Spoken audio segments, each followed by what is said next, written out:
Hello guys, magluluto naman tayo ngayon ng konto sinigang sa bayabas na baboy. Ayan. Ayan ang bayabas natin. Pinakulo ko na siya at ilalagay ko siya dito ngayon sa sinigang. Tapos ito na rin ang ating mga ricado. Ito ang ating kangkong. Nandiyan yung labanos, saka okra. Nandiyan na rin yung gabi. Ito na guys, sinasala ko lang itong bayabas para malasang malasa sa sabaw.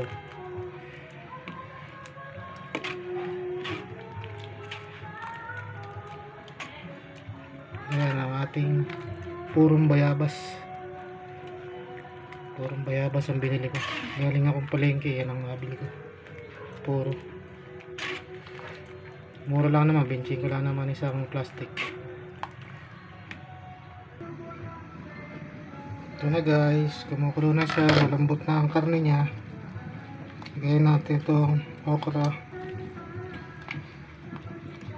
tsaka yung labanos.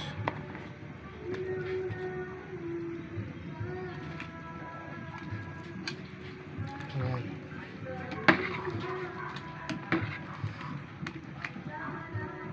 Huli natin yung kangkong pagka medyo maluluto na.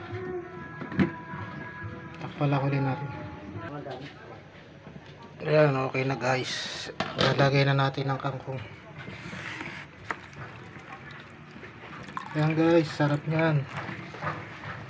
Luto sa bayabas na baboy. Lalagay na rin natin itong sibuyas. Ayan, ang pinakamasarap sa lahat.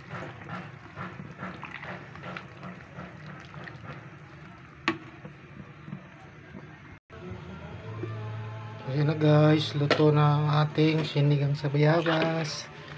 Masarap po yan. I-try nyo pong lutuin. Butit, nakatiyempo ko kanina sa may palengke ng bayabas, may nagtitinda.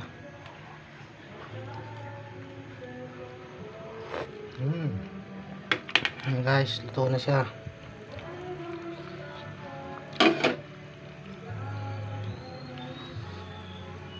Ayan guys, so luto na ang ating sinigang na baboy, sinigang sa bayabas.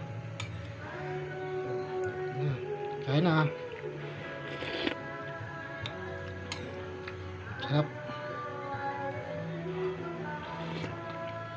tamang tama sa mainit na panahon, lalo kang pagpapawisan. Thank you for watching.